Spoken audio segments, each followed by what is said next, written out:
सभी को praise the Lord जय मसीह की एक बार फिर से स्वागत है आप सभी का। और मेरे अजीज़ों, परमेश्वर धन्यवाद करता हूँ कि जहाँ चाहे वहाँ ले जा सकते हैं। वो परमेश्वर जो अपने दासों के जीवन में काम करते हैं, तो दासों से परमेश्वर जो काम करवाते हैं वो वाकई में समझना नामुमकिन होता है। और परमेश्वर धन्यवाद करता हूँ, मैं इस समय होटल पे हूँ और ये एक अलौकिक है जो परमेश्वर का धन्यवाद है, क्योंकि वाकई में जब योना को प्रभु ने बोला था योना को कि निन्वे को जाओ, वो नहीं गया तो उस पर दिक्कत आई, उसके कारण उससे नाव पे भी आई। तो कई बार क्या होता है कि हम परमेश्वर की बात को बड़े लाइटली लेते हैं या फिर हम उस चीज़ को लेते ही नहीं हैं। कई बार हमें लगता है ये कैसे हो सकता है, ये तो गलत है, इसमें नुकसान है, टाइम का नुकसान है या वैसा नुकसान है। कई बार परमेश्वर की जो आज्ञा होती है या प्रभु की जो बातें होती है वो बहुत ज़्यादा डिफ़िकल्ट लगती है हमें। लगता है कि प्रभु ये क्या कह रहा, तो ये कोई इसमें कोई फ़ायदा नहीं दिख रहा है ना, चाहे कुछ भी हो, लेकिन उसके पीछे एक योजना होती है, वो हम नहीं समझ पाते। या निन्वे को बचाना परमेश्वर की योजना में था और परमेश्वर ने दास को चुन रखा था, नबी को, वो था योना नबी, वही मैसेज लेके जा रहा था, लेकिन वो नहीं जा रहा। लेकिन परमेश्वर ने उसे मारा नहीं, कि उसको ताड़ना दी, समझाया कि तुम उससे नहीं भाग सकता। पहले जाता तो हंसते जाता, फिर उसके बाद गया तो रुक ही गया। तो कई बार हम परमेश्वर की बात को नहीं मानते, लेकिन दूसरी बात जब मानते तो फिर हम कष्ट में मानते। लेकिन प्रभु उस बात को मना के रहता है। क्यों रहता है? क्योंकि उस परमेश्वर हमसे जो काम लेता है, देखो हमें आशीष देता है तो हमसे काम भी लेता है, और जब काम लेता है तो एक संसारिक बॉस का कहना मानता है इंसान, जो तनख्वाह मिलती है उसे, तो कितना है अधिक है कि परमेश्वर की आज्ञा मानो। शुरू में लगेगा आपको, और कई बार ऐसा लगेगा अरे ये आज्ञा कैसी है, न सर ना पैर इस आज्ञा के, है ना। और कई बार मेरे साथ ऐसा हुआ है। और अब मैं जिस होटल में आया हूँ, जिस मैंने आपको पहले बताया था, और वाकई में कोई टूर नहीं है ये, कोई फास्टिंग में हूँ मैं, कोई मेरे शेड्यूल में नहीं था, मुझे कोई पहले कोई भी गाइडलाइंस नहीं दी प्रभु ने मुझे। हल्का हल्का सा लग रहा था मुझे, लेकिन रात को 2-3 बजे प्रभु ने मुझे आवाज़ दी और सुबह मुझे अलर्ट करा, तू वहाँ जाएगा, वहाँ रहेगा और इतने दिन तक रहेगा, घर को छोड़ के रहेगा।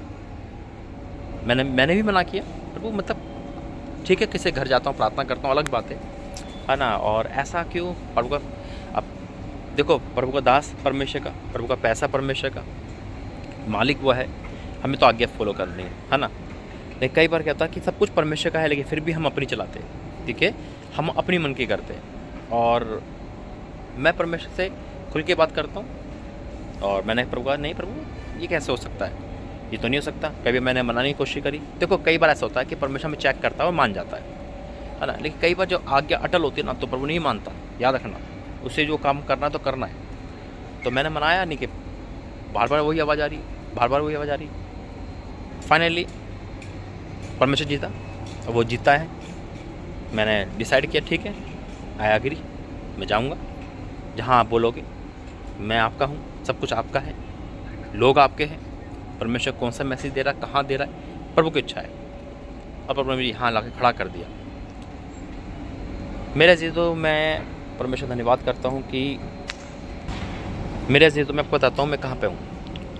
फाइनली मैं आपको बताता हूँ, मैं जयपुर में हूँ। जयपुर में परमेश्वर का है। अगर आप जयपुर से हो ना, तो मेरे नंबर पे कॉल ज़रूर करना, मुझे मैसेज करना। और परमेश्वर आपके इस टूर की वजह से परमेश्वर आपको आशीष देंगे।